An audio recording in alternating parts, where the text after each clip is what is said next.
샬롬 왕의 신부 여러분, 좋은 하루입니다.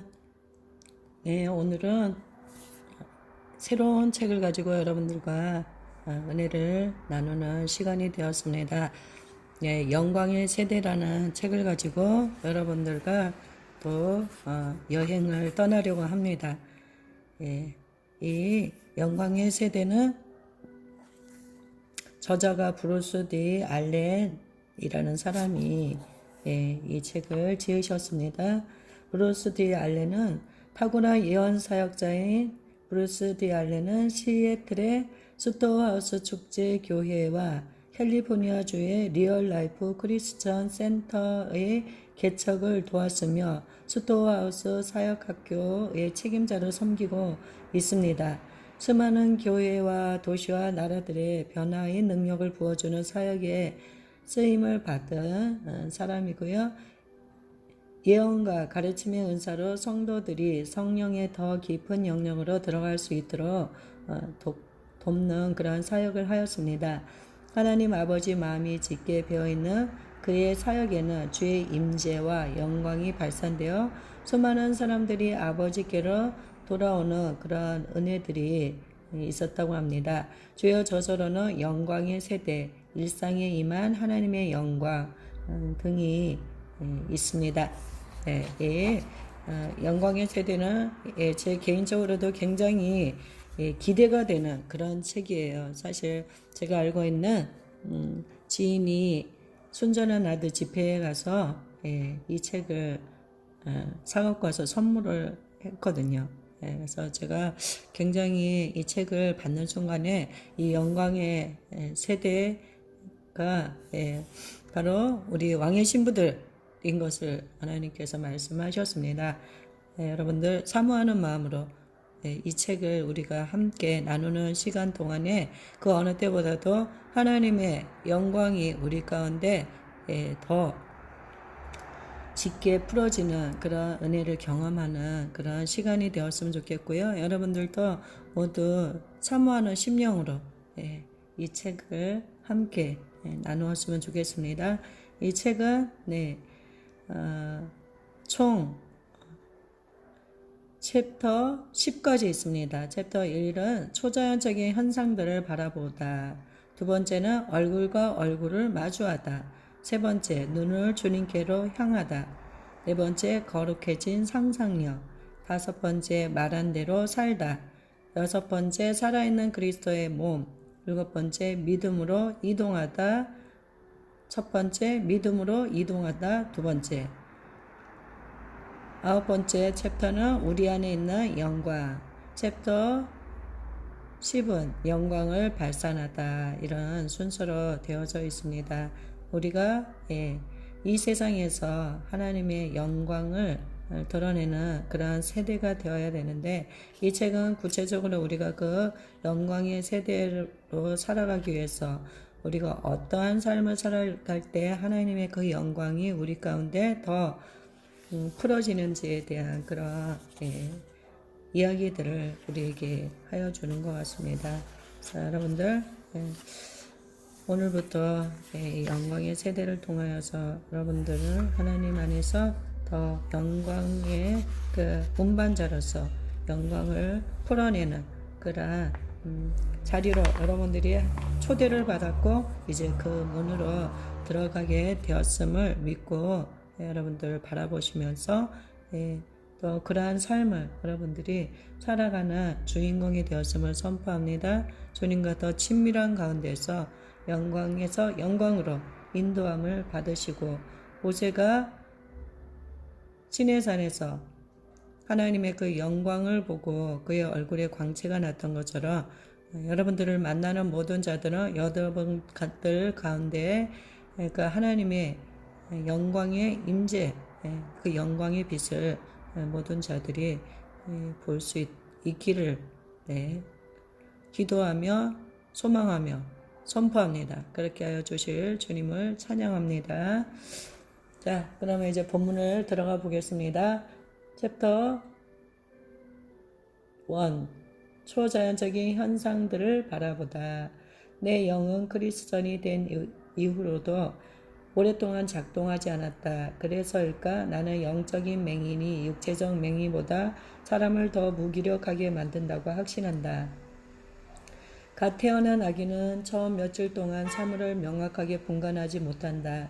갓난 아기의 눈에 비친 세상은 그림자처럼 흐릿하다. 그러나 시간이 지나면서 시각이 발달한다. 며칠 또는 몇 주 아기는 명확하게 보기 시작한다.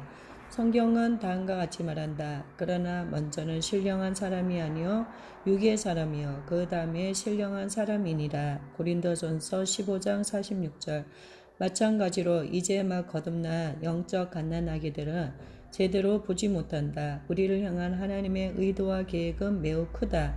하나님은 우리의 영안이 열리는 것을 포함하여 모든 영적 감각이 개발되고 활성화되기를 바라신다. 그런데 왜 우리의 영안은 열리지 않고 영적 감각은 활성화되지 않는가? 나름의 이유를 꼽자면 생각의 방해 때문이다. 우리는 영안의 은사가 믿음의 고수나 선택받은 소수에게만 허락된다고 생각한다.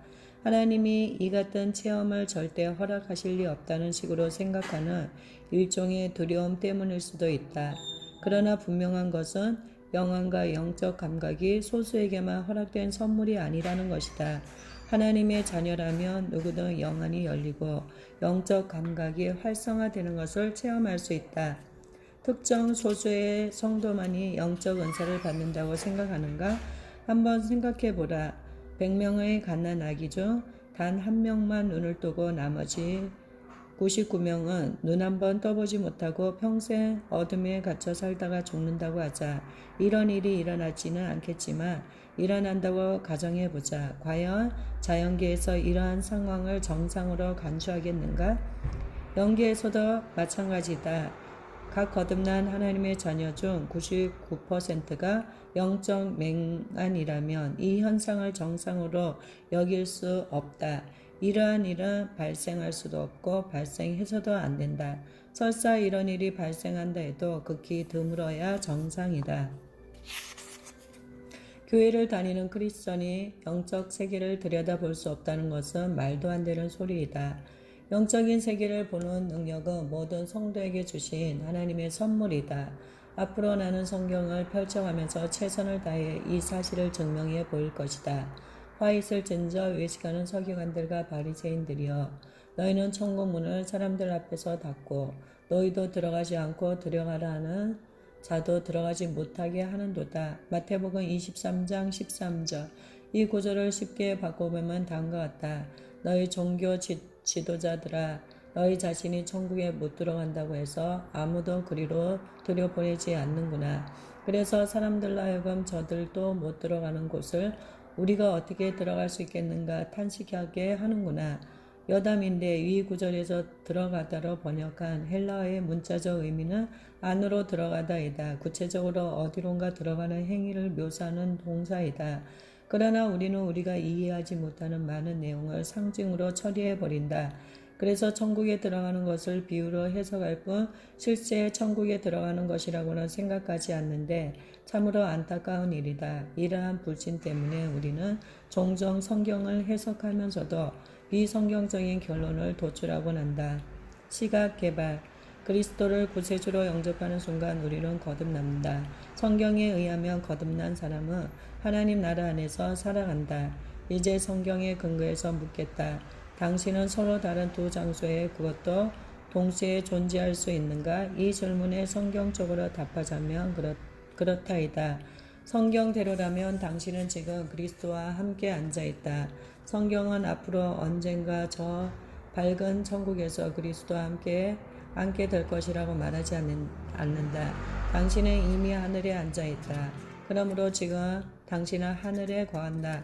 물론 이 땅에 두 발을 딛고는 있지만 당신은 하늘에 앉아있다. 그러므로 같은 시각에 서로 다른 두 장소에 존재하는 것이다.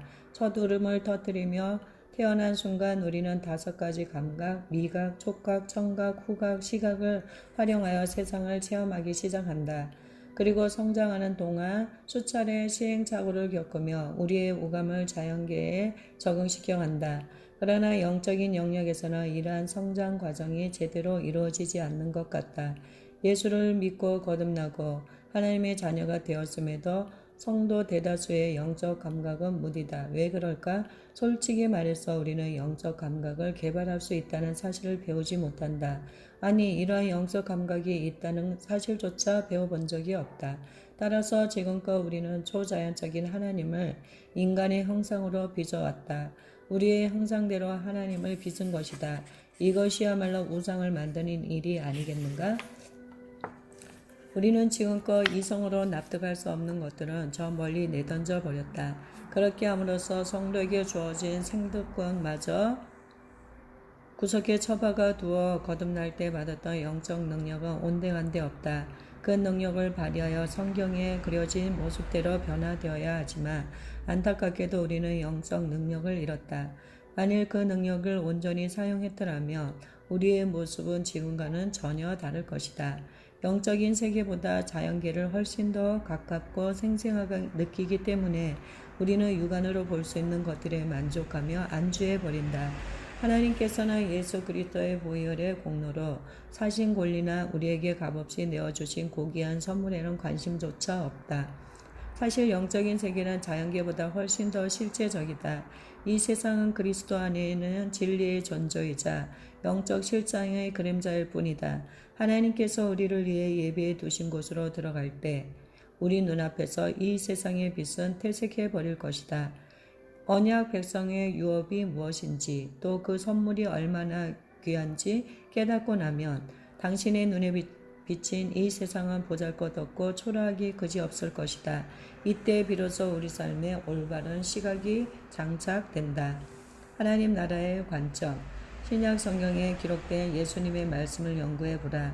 예수님은 하나님 나라 하늘 왕국에 대해 끊임없이 설교하셨다. 예수님은 구원 교리만을 사용하지 않으셨다. 사실 예수님은 구원보다는 하나님 나라에 더 많이 말씀하셨다. 구원은 하나님 나라의 출입구이다. 우리가 그리스도를 영접한 순간 이전에 알지 못했던 새로운 차원으로 이동하게 되는데 그 문을 열어주는 것이 구원이다. 하나님은 모든 사람이 예수 그리스도를 영접하길 바라신다. 이 세상 그 누구도 멸망하지 않는 것이 하나님의 뜻이다. 하지만 하나님의 갈망은 구원에서 멈추지 않는다. 하나님은 우리가 하나님 나라 안으로 들어가기를 바라신다. 우리는 하나님 나라의 문턱을 넘어 그 안으로 들어가야 영광스러운 유업을 누릴 수 있다. 그렇게 하나님 나라 안으로 들어가야만 하나님의 자녀로서 이 땅을 통치할 수 있다. 그래서 하나님은 우리가 하나님 나라 안으로 들어가기를 바라시는 것이다. 제가 하나님 나라는 어디에 있는가? 하나님 나라는 우리 안에 있고 우리 가운데 있다. 물론 이 땅은 하나님 나라 안에 포함된다. 하지만 이 세상이 전부라고 생각하면 오산이다. 하나님 나라는 물질 세계보다 훨씬 더 크다.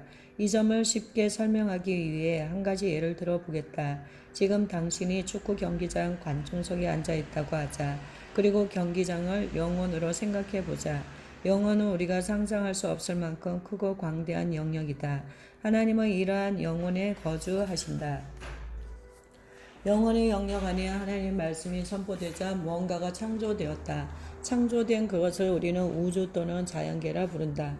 규모를 측정할 수 없는 광대한 영역의 영역 안에 측정 가능하고 수치화할 수 있는 무언가가 창조된 것이다.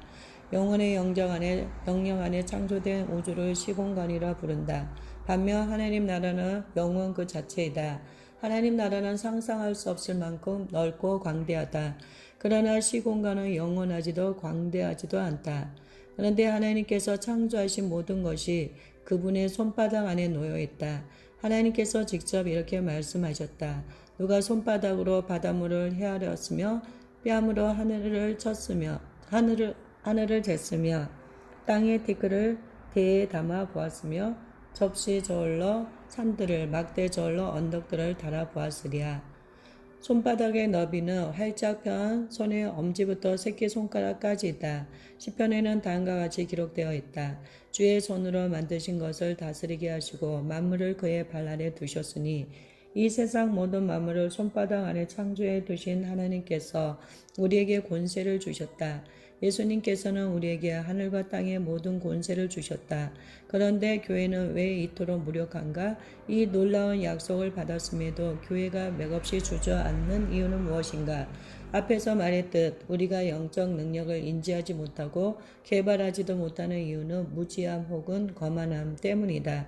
하나님께서 당신에게 주신 다스림의 권세가 얼마나 큰지 알겠는가? 하나님이 사흘 만에 다시 살리사 나타내시되 모든 백성에게 하신 것이 아니요 오직 미리 택하신 증인 곧 죽은 자 가운데서 부활하신 후 그를 모시고 음식을 먹은 우리에게 하신 것이라. 사도행전 10장 40절에서 41절. 잠깐 우리에게 이러한 권세가 주어졌다고 당신은 이렇게 반문할 것이다. 왜냐하면 이 구절처럼 부활하신 예수님은 오직 자신과 함께 먹고 마셨던 사람들에게만 모습을 나타내셨기 때문이다. 우리가 아는 대로 예수님의 죽음과 부활은 2000년 전의 일이다.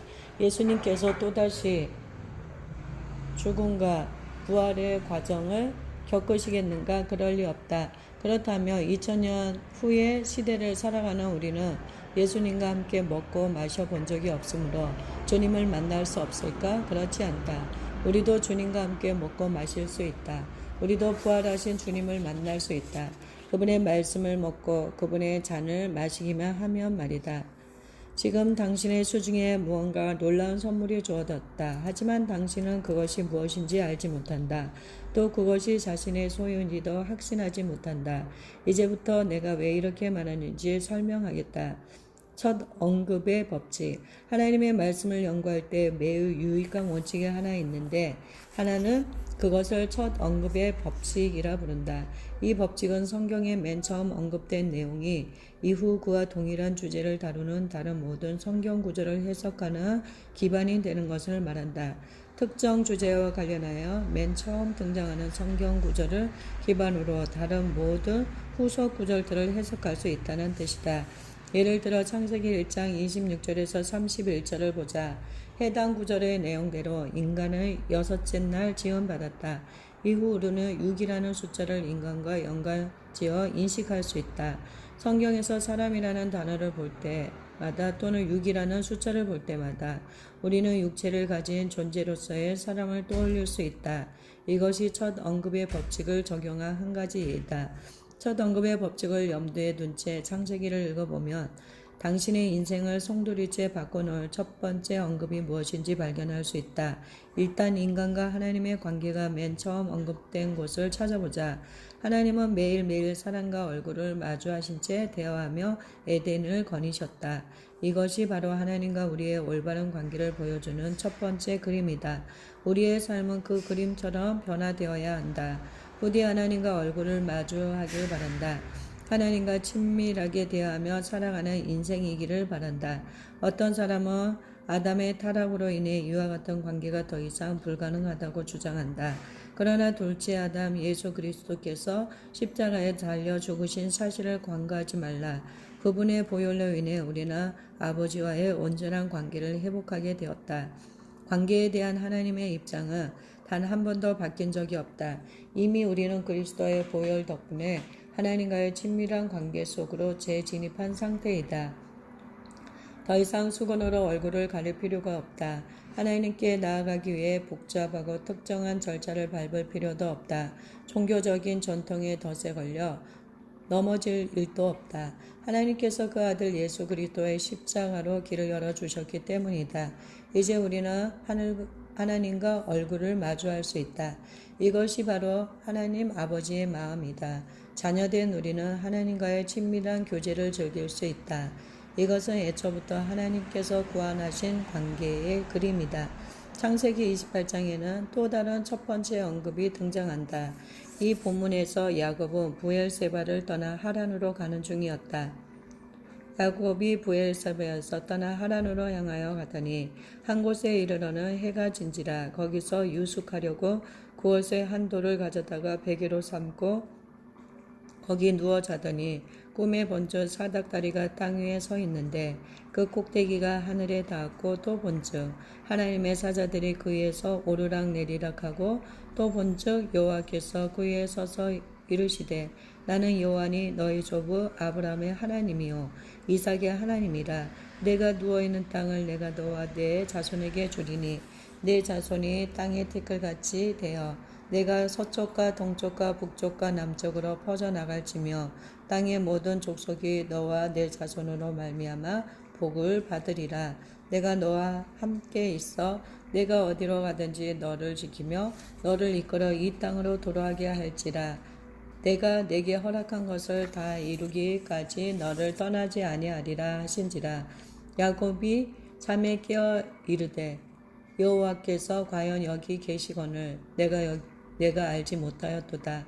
이에 두려워하여 이르되 두렵도다. 이곳이요 이것은 다름 아니야 하나님의 집이요 이는 하나님의 문이로다 하고. 창세기 28장 10절에서 17절.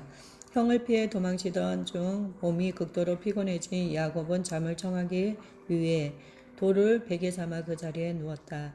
내가 이 구절을 묵상하는 동안 주님께서는 휴식 중 통찰을 얻는 방법을 알려주셨다.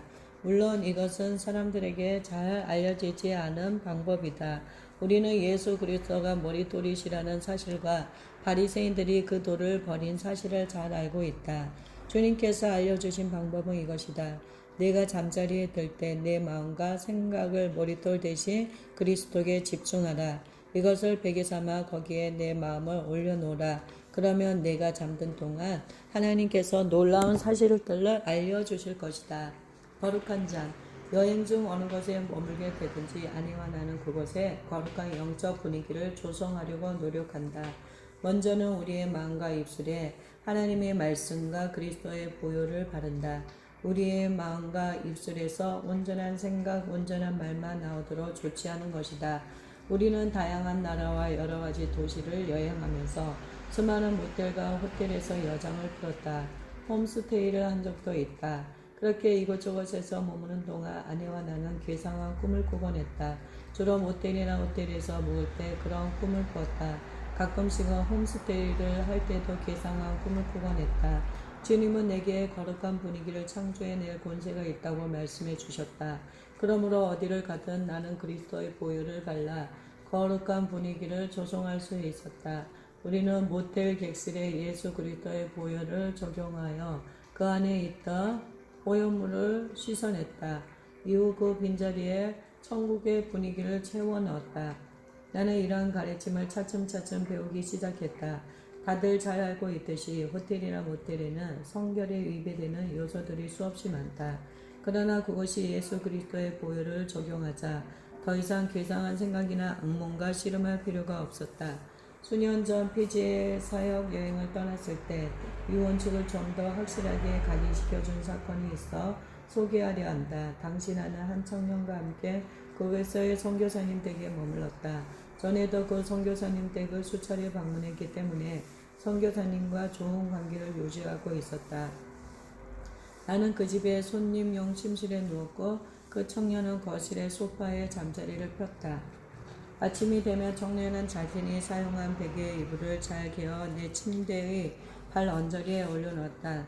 나는 이미 그 방과 침대, 특히 베개에 주의의 보혈을 적용한 상태였다.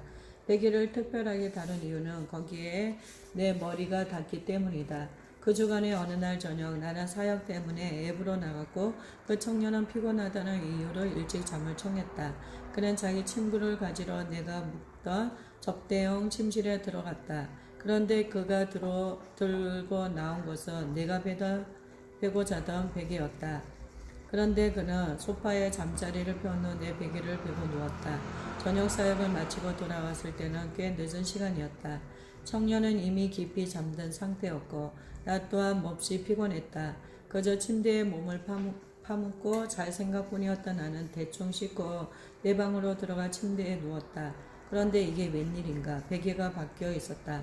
그것을 어떻게 아는지 궁금한가? 그 청년은 헤어제를 사용해서 그가 사용하는 베개닛은 축축하고 끈적거렸다. 하지만 매우 피곤했던 나는 그냥 그의 베개를 베고 잠을 청했다.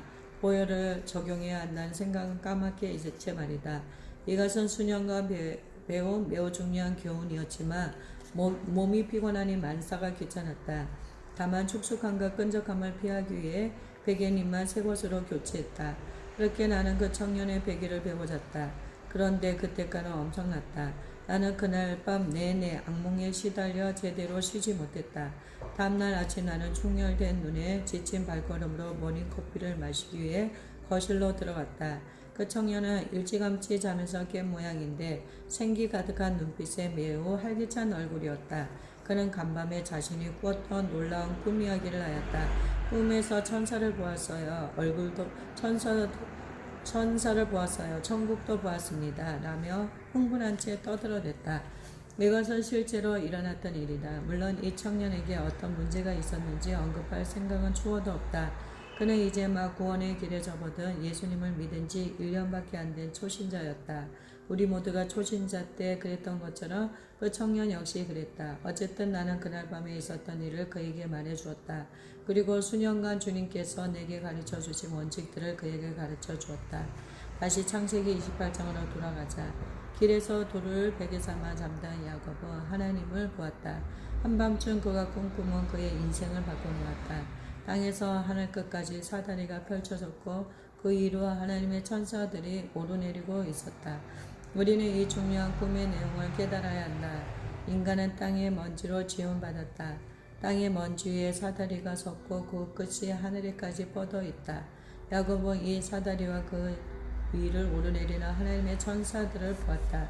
그리고 그 사다리의 꼭대기에 주님이 계신 것을 보았다. 이후 야곱은 주님과 얼굴을 마주한 채 대화할 수 있었다. 다음날 아침 야곱은 일어나자마자 하나님 앞에서 서원했는데 여기에서 처음으로 서원이 언급되었다. 두렵도다 이것이요. 이것은 다름 아니 하나님의 집이요. 이는 하늘의 문이로다. 이 말씀이 우리에게 어떻게 적용되겠는가. 고린도전서 6장을 펴보라. 너희 몸은 너희가 하나님께로부터 받은 바 너희 가운데 계신 성령의 전인 줄을 알지 못하느냐. 너희는 너희 자신의 것이 아니라. 이 첫 번째 언급에서 우리는 어떤 원칙을 얻을 수 있을까? 야곱의 말대로 하나님의 집은 천국의 문이다. 이것은 다름 아니 하나님의 집이요 이나 하늘의 문이로다. 그런데 사도 바울의 말에 의하면 당신이 바로 그 하나님의 집이다. 야곱은 천사들이 하나님의 지위를 오르내리는 것을 보았다. 또한 그는 그 집에서 하나님과 얼굴을 맞대고 대화했다. 천사들이 오르내리는 집, 하나님과 대면하여 대화하는 집, 이것이 바로 당신의 정체이며 당신이 창조된 목적이다. 당신은 하나님의 집이다. 첫 언급의 법칙에 의하면 하나님의 성전인 우리는 지금 활짝 열린 하늘 아래를 걷고 있다. 어디를 가든 우리 머리 위로 하늘이 열린다는 뜻이다. 그 열린 하늘문을 통해 우리는 끊임없이 하나님과 대화할 수 있다. 그리고 천사의 활동도 목격할 수 있다. 하지만 여기서 한 가지 주의해야 할 것이 있다. 절대로 천사의 활동을 경배하지 말라. 천사의 활동을 추구하지도 말고 거기에 주의를 기울이지도 말라. 당신은 오직 그리스도께만 초점을 맞춰야 한다. 예수님 이외의 나머지 것은 모두 부차적인 요소일 뿐이다. 예수님께서 니고데모에게 말씀하셨다. 사람이 거듭나지 아니하며 하나님 나라를 볼 수 없느니라. 이 말씀은 당신이 거듭난 성도라면 하나님 나라를 볼 수 있다는 뜻이다. 하나님 나라는 당신에게 주어졌다. 예수님께서 말씀하셨다. 네 양은 내 음성을 들으며 과연 하나님의 음성은 어떻게 들리는지 당신에게 하나님의 음성에 대한 새로운 정의를 말해주고 싶다.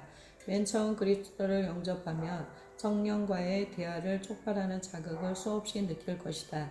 성경 말씀은 물론 죄에 대한 책망, 하나님의 사랑에 대한 인지, 환상, 하나님의 임재, 실제로 귀에 들리는 음성 등 참으로 다양한 형태의 자극을 느끼게 될 것이다. 이것들 모두가 하나님의 음성이다. 이처럼 다채로운 채널의 음성들은 우리를 거룩한 대화의 장으로 초청한다.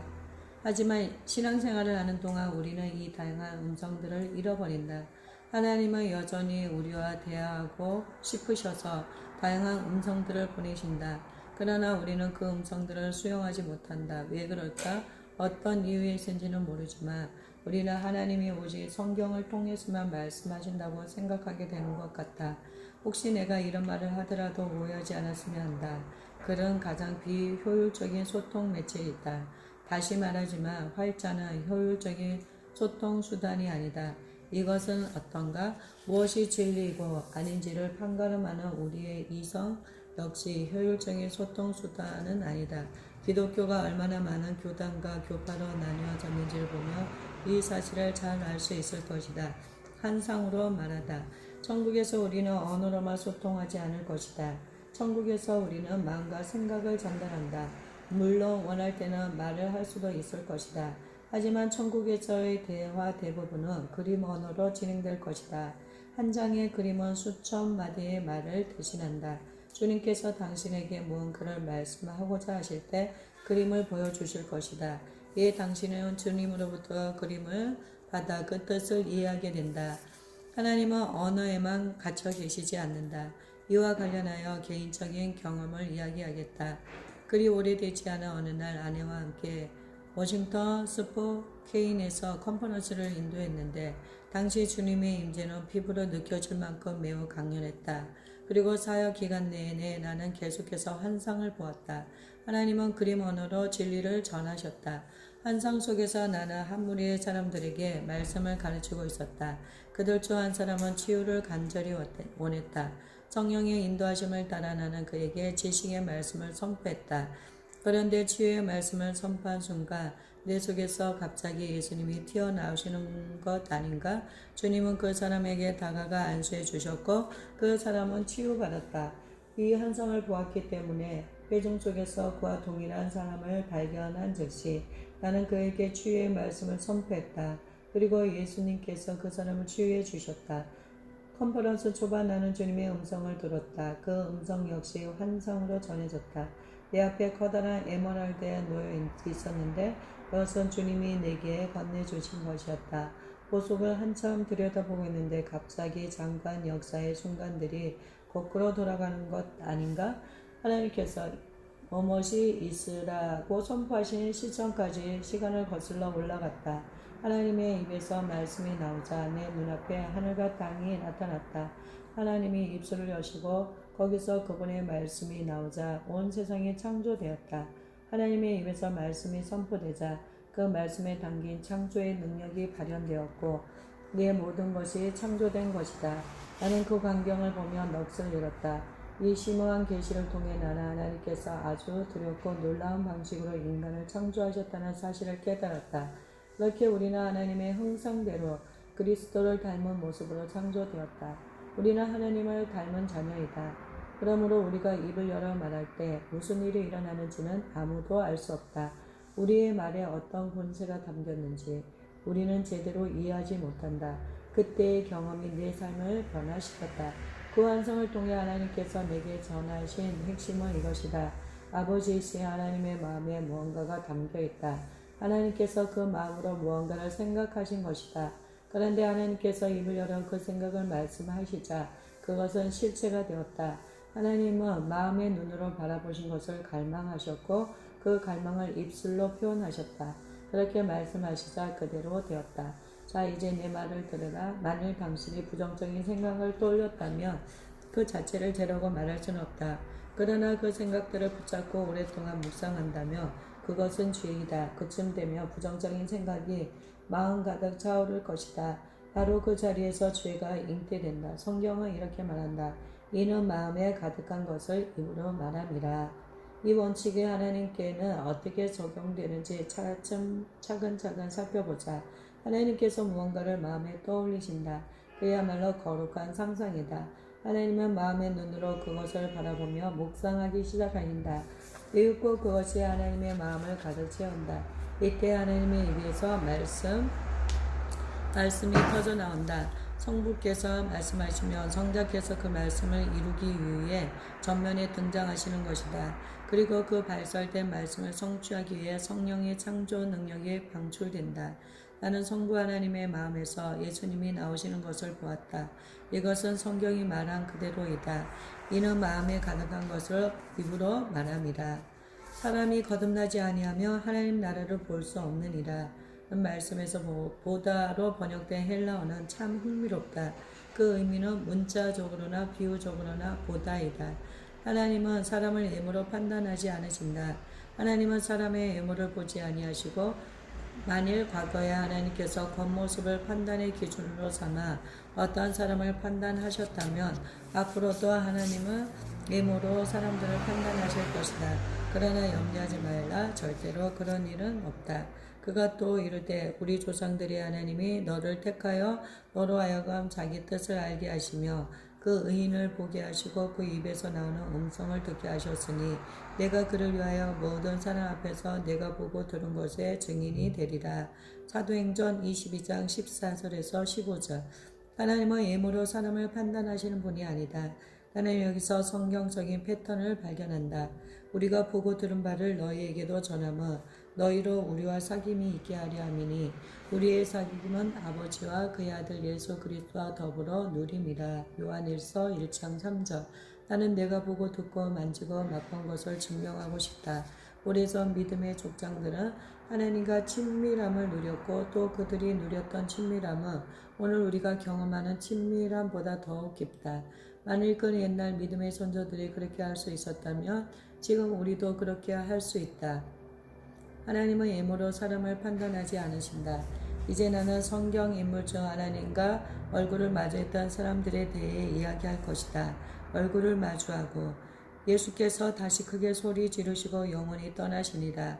이에 성서 휘장이 위로부터 아래까지 찢어져 돌이 되고 땅이 진동하며 바위가 터지고 무덤들이 열리며 자던 성도의 몸이 많이 일어나되 예수의 부활 후에 그들이 무덤에서 나와서 거룩한 성에 들어가 많은 사람에게 보이니라. 마태복음 27장 50절에서 53절. 그러므로 우리는 긍휼하심을 받고 때를 따라 돕는 은혜를 얻기 위하여 은혜의 보좌 앞에 담대히 나아갈 것이니라. 히브리서 4장 16절. 은혜의 보좌 앞에 담대히 나아간다니 무슨 뜻입니까? 글쎄요, 담대히 선포하고 기도하면서 하나님이 응답해 주실 것을 믿는다는 뜻이겠죠? 저는 그렇게 생각합니다. 어떤 사람은 이 구절의 말씀을 상징으로 해석하여 기도 시간에 은혜 받는 것 정도로 판단한다. 물론 맞다. 하지만 부분적으로만 맞다. 왜냐하면 이 구절에서 나아가다에 해당하는 헬라어는 장소와 관련하여 방문하거나 접근하는 행위를 묘사하기 때문이다. 우리는 성경을 의역하며 이성적으로 판단하다가 주님에게 의도하신 핵심 메시지를 놓치곤 한다.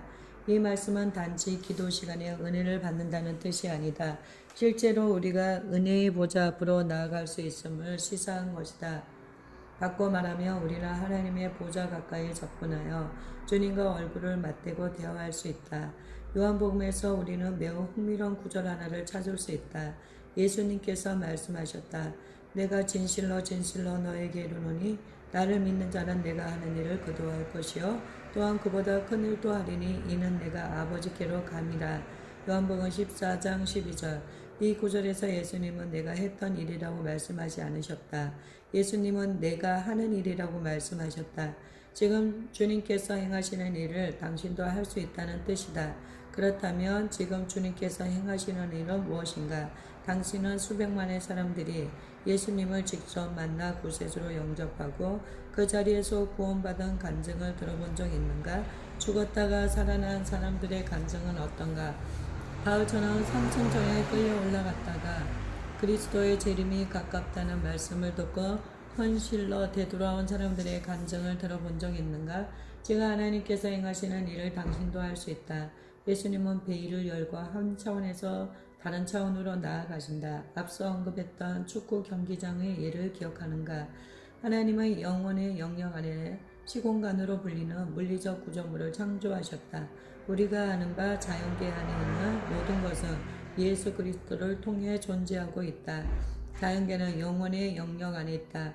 그래서 우리가 한 발자국만 밖으로 내디디며 언제든 영원의 영역에 닿을 수 있다. 그렇다. 영원은 우리 주변에 있다. 지금 영원에 계신 주님께서는 베일을 걷고 자연계 안으로 들어오신다. 그래서 수많은 사람들이 예수님과 만났다고 간증하는 것이다. 예수님은 우리에게 모습을 나타내시고 만나주시며 우리와 대화하신다. 이후 주님은 다시 그 베일을 걷어 영원의 영역으로 되돌아가신다. 이것이 지금 주님께서 행하시는 일이다. 그리고 이 일을 당신도 할 수 있다. 하나님께서 내게 주신 사명은 교회를 일깨우는 것이다. 잠에서 깬 사람은 그리스도 안에서 참 자아를 발견하게 될 것이다. 또한 나는 당신이 행동할 수 있도록 동기를 부여할 것이다. 이거 역시 내 임무이다.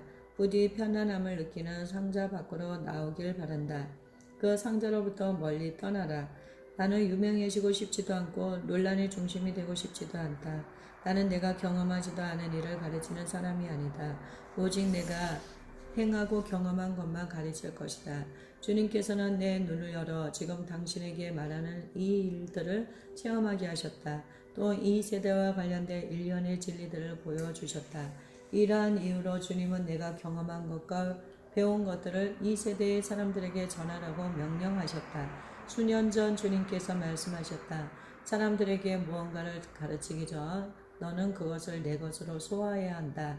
바꿔 말하며 먼저 내가 생생하게 체험해야 한다는 것이다. 그래야만 내 말과 설교를 통해 생명이 전달된다. 수많은 사람이 보고서에 질렸다. 이제 그들은 직접 말씀의 실체를 맛보기 원한다. 더 이상 말잔치는 싫다. 손에 잡히는 말씀을 체험하고 싶다. 영광으로 인도하는 열쇠, 영광으로 인도하는 첫 번째 열쇠를 말하겠다. 이것은 첫 번째 열쇠이자 마스터 키의 열정이다. 너희가 온 마음으로 나를 구하며 나를 찾을 것이요 나를 만나리라. 예레미야 29장 13절. 지금 우리는 이런 말을 쉽게 내뱉는 문화 속에서 살아간다.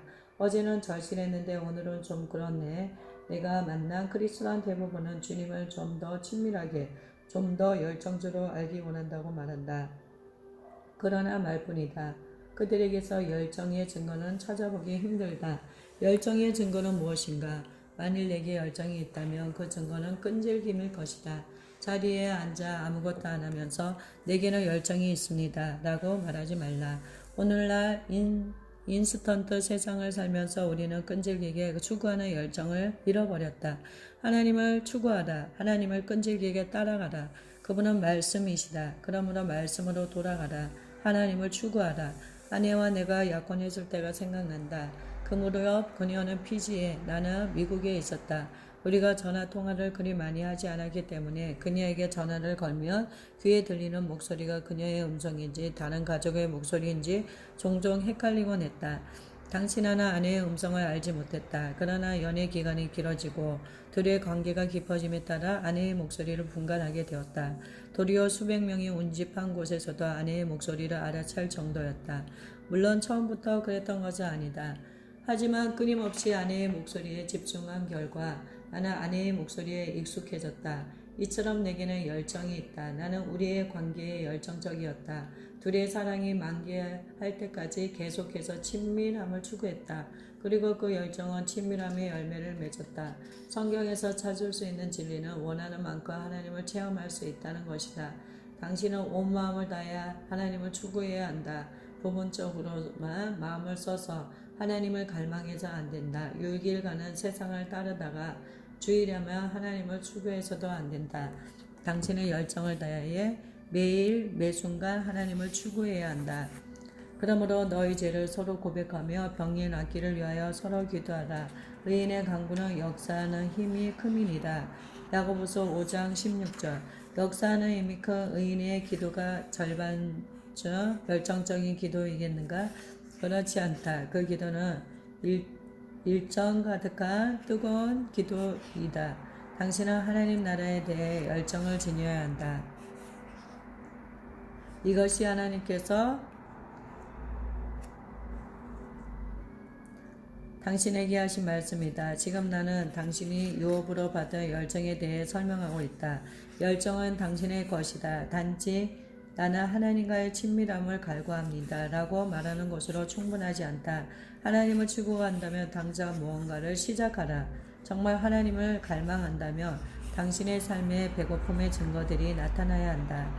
저는 특별히 하나님의 뜻을 구할 때 며칠간 금식합니다. 또 몇 시간이고 계속 말씀을 공부합니다. 그렇다면 확연한 증거들이 나타날 것입니다. 바로 이것이 끈질긴 추구의 형태로 나타나는 열정의 추구이다. 여기서 잠시 누가복음에 기록된 성경적 열정을 소개하겠다.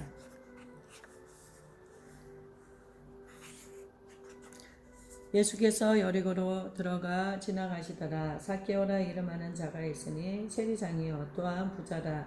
그가 예수께서 어떠한 사람인가 하여 보고자 하되 키가 작고 사람이 많아 할 수 없어. 누가복음 19장 1절에서 3절. 여기 인생의 정점에 오른 한 남자가 있다. 그의 이름은 삭개오이며 세관장이었다.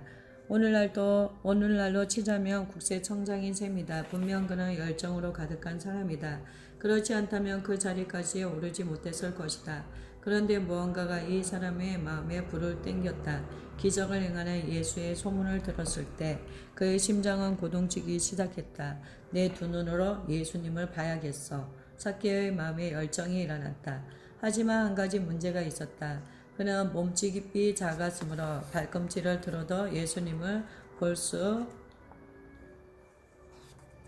없었다. 자, 이제 삭개오가 어떻게 하는지 주목하라. 키가 작아 예수님을 볼 수 없던 그는 한 가지 묘책을 떠올린다. 물론 표면적으로 볼 때 그의 계획은 어리석어 보인다. 여기 국세청장이 있다. 그는 세무업계 최고의 전문가이다. 그런 그가 곤종을 가로질러 달려간다. 그리고는 돌감람나무 위로 엉금엉금 기어 올라간다. 예수님을 보겠다는 일념으로 그 열정 때문에 나무를 타기 시작한 것이다. 열정이 그로 하여금 비정상적인 일도 서슴지 않게 만들었다. 문화, 체면, 거칠에는 열정 앞에 무릎을 꿇었다. 당신도 알겠지만 열정적인 사람은 마음의 소원을 이루기 위해 수단과 방법을 가리지 않는다. 그들은 미적지근한 사람이 결코 하지 않을 법한 일을 한다. 세상은 이같이 말한다. 성공한 사람은 실패한 사람들이 하지 않은 일들을 행한다. 그 일을 행하였기 때문에 성공한 사람은 자신의 목적을 이룬다. 반면 그 일을 하지 않았으므로 실패한 사람은 자신의 목적을 이루지 못한다. 삭개오가 나무 위로 올라간다. 그 현장에 있던 사람들의 면면을 살펴보다. 거기에는 예수님을 따르는 무리들이 있다. 그들은 예수님의 기적 때문에 그곳에 운집해 있다. 또한 예수님을 그리스도로 믿는 제자들도 있고 이런저런 사람들이 군중을 이루고 있다. 그 가운데 한 사람이 도드라진다. 예수님을 보려는 열망으로 불타오르는 열정의 사람이다. 그에게 다른 사람들의 간증은 충분하지 않다. 그는 자신의 눈으로 직접 예수님을 봐야 했다. 예수님께서 그 돌감람 나무 근처를 지나가시다가 삭개오가 거기에 올라앉은 것을 보시고는 이렇게 말씀하셨다. 삭개오야, 속히 내려오라. 내가 오늘 내 집에 유하여야 하겠다. 삭개오의 열정이 그를 미적지근한 군중 위로 격상시켰다. 그는 자신이 원하는 것을 얻었다. 바라고 기대하던 이상으로 풍성하게 얻었다. 그의 열정은 예수님을 따르는 다른 모든 사람보다 그를 더욱 돋보이게 만들었다. 열정은 그로 하여금 어느 누구도 하지 못할 일을 기꺼이 하게 만들었다. 이로써 그는 천국의 주목을 받았다.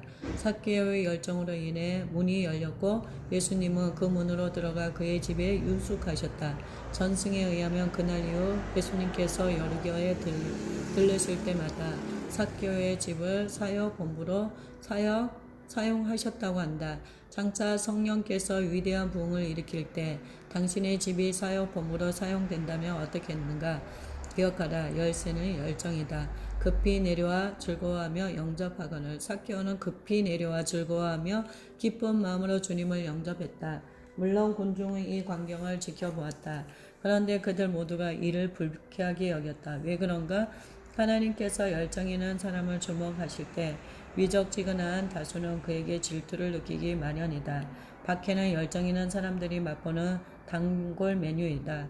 그러나 아무리 거센 박해도 그들의 열정을 잠재우지는 못한다. 오히려 그들로 하여금 더욱 열정적으로 주님을 추구하게끔 부추길 뿐이다. 사실 질투는 분노와 증오를 불러일으키는 강력한 자극제이다. 그러므로 질투하는 사람은 다른 사람의 열정을 보며 화를 내고 그들을 미워한다.